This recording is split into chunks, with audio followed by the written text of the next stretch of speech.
Namaste, everyone. We continue with the wisdom of Dada Bhagwan. Today's question is, what is the mantra for peace in life? Curled up in bed, Anita couldn't help but think of her crumbling relationship. The question troubled her. The question was, how did we end up here? Crying herself to sleep had become a routine for Anita.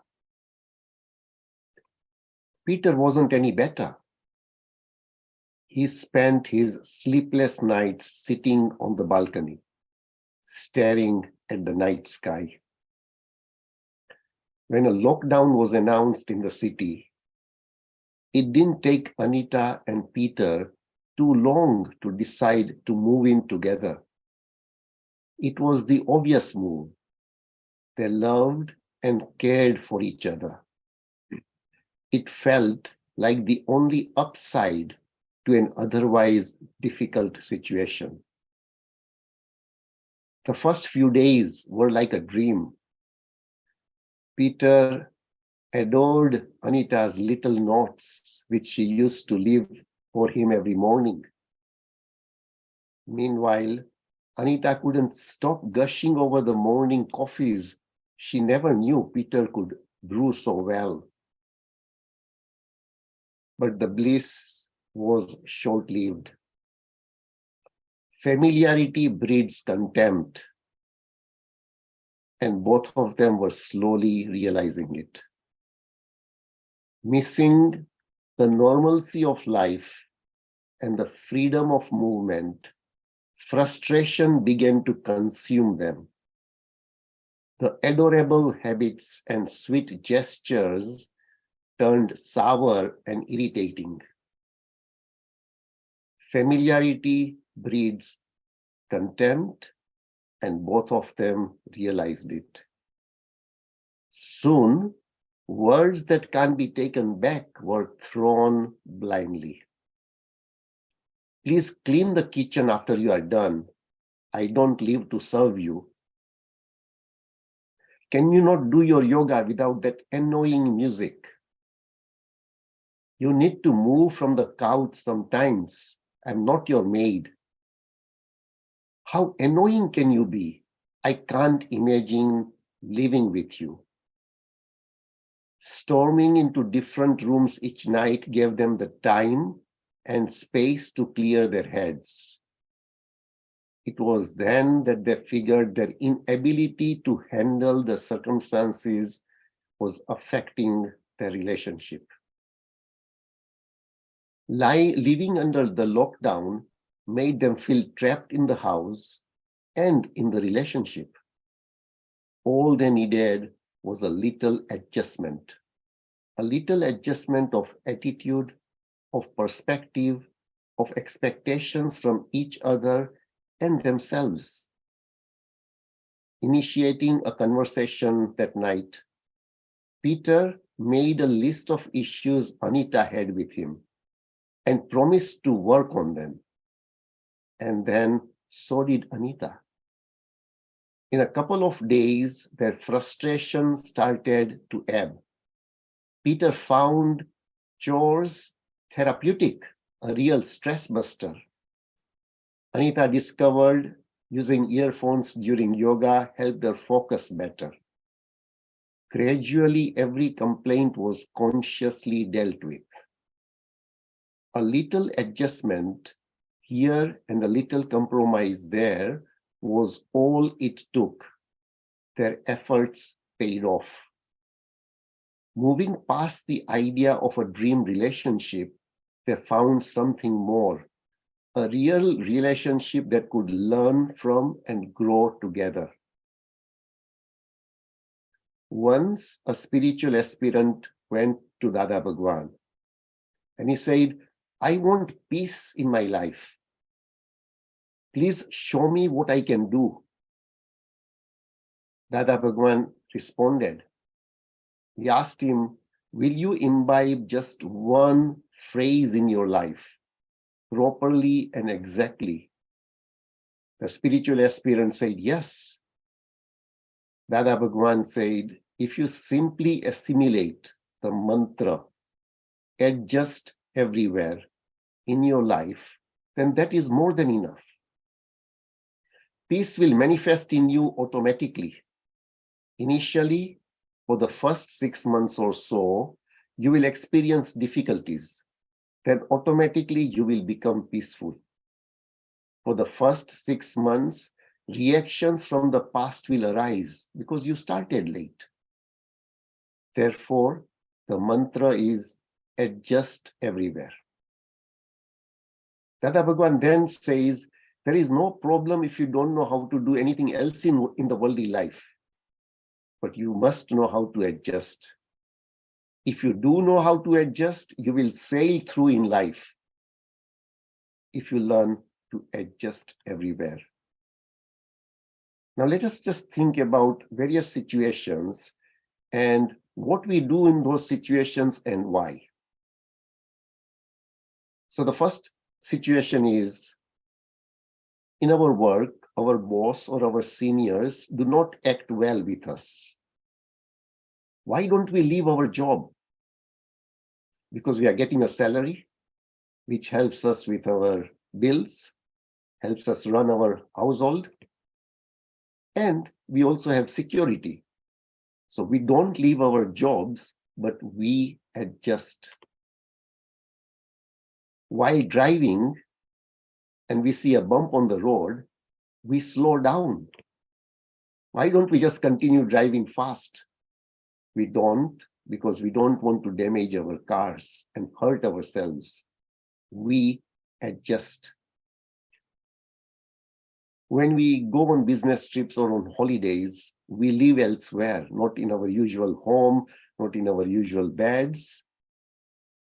So why do we adjust to different showers, different beds, different pillows, different door handles, taps, switches when we are away from home? Because we have no choice. And we remember that that is only for a short period of time. We adjust. Why do we wear a jacket in the winter? Because we can't make it warmer outside. We have no choice and we adjust. Why do we cover our nose when we pass by an area that smells?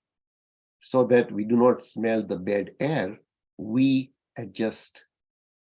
Why do we change our wardrobe according to the weather? Because we cannot change the weather. We have no control over it. We adjust. Why do we avoid the potholes on the street? Because of chances of falling and getting hurt.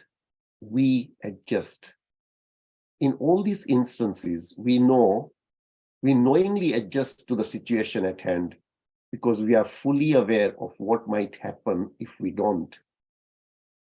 In the same way in life, if we knowingly adjust to the people and circumstances around us, then we save a lot of unnecessary trouble. This enables us to live a peaceful life. In Dada Bhagwan's words, he says, you will sail through all the difficulties in life if you adjust to anyone who fails to adjust with you. A person who knows how to adjust with others doesn't suffer.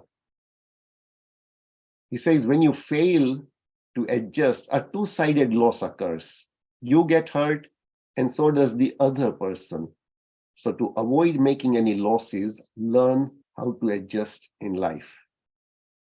Then someone else came to Dada Bhagwan and said, how do you adjust with your spouse for a successful marriage?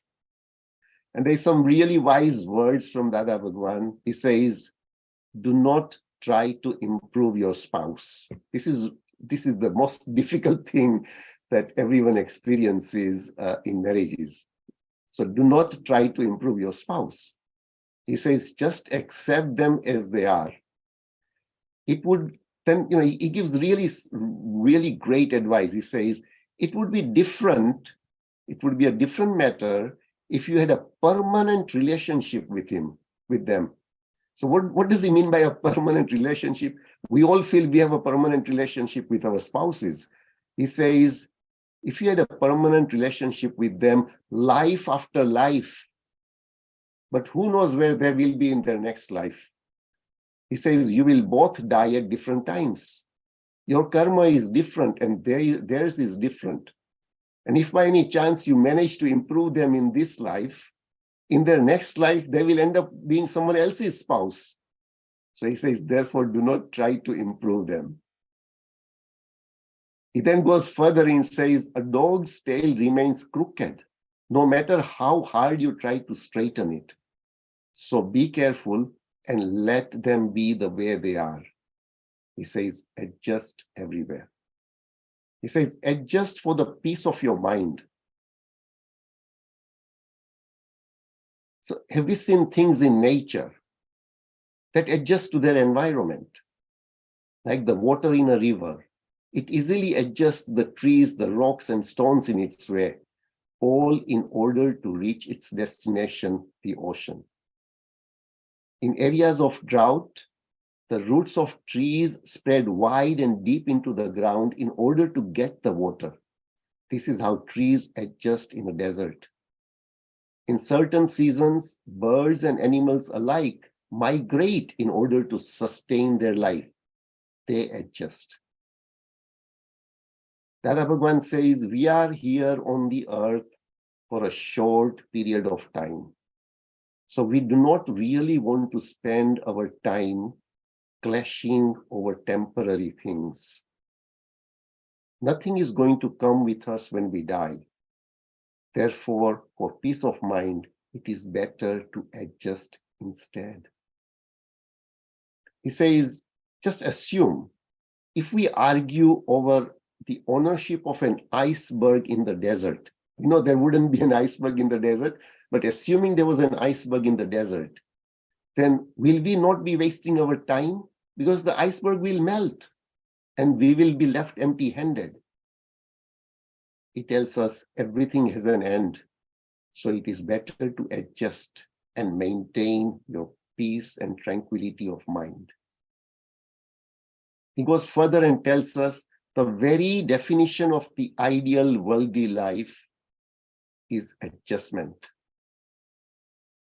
He says the more you adjust, the more your energies will increase and your weaknesses will diminish.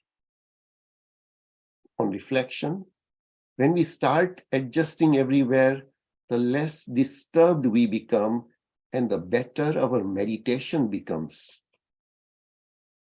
And as we start meditating regularly and deeply, we actually become more and more non-judgmental, which makes adjust everywhere even easier. A student once asked Suzuki Roshi, why do the Japanese make their teacups so thin and delicate that they break so easily? Suzuki Roshi answered, it's not that the teacups are so delicate, but you don't know how to handle them. You must adjust yourself to the environment and not vice versa. So friends, today's wisdom from Dada Bhagwan is the mantra for peace in life is adjust everywhere. Thank you everyone. And if there is anything that anybody wants to share, experiences of adjusting everywhere, please feel free to unmute your mic and unmute yourself and feel free to switch on your video. Thank you. Thank you, Haritaji.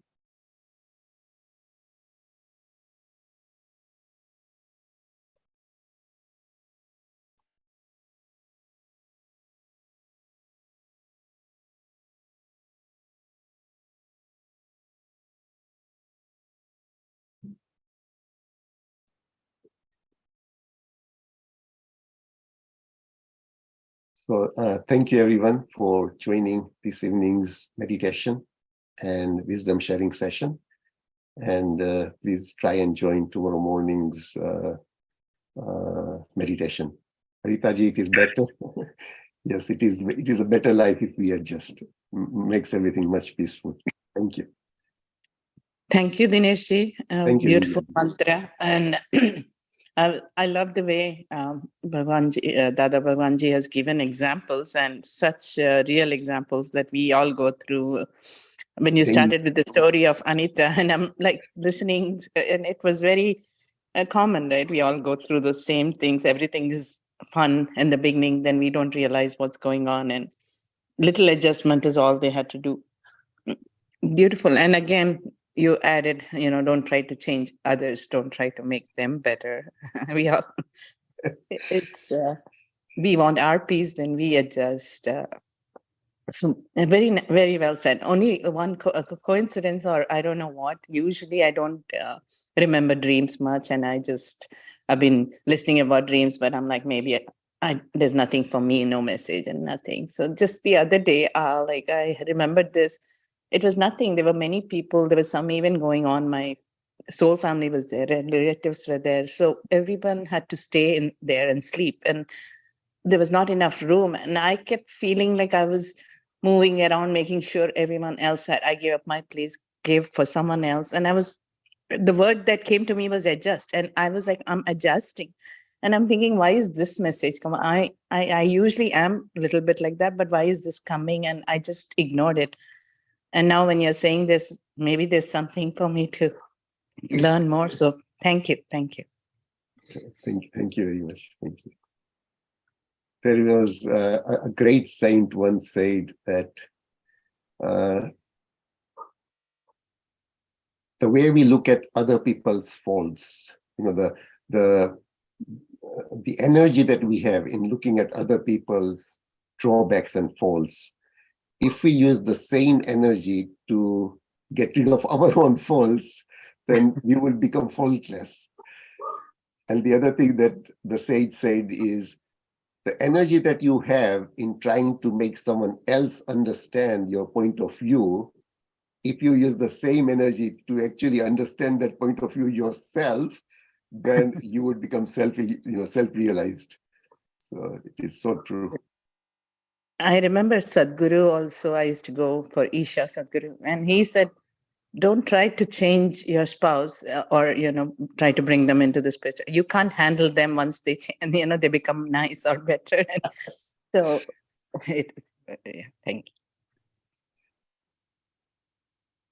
So thank you, everyone. And please do join tomorrow's meditation session. Namaste.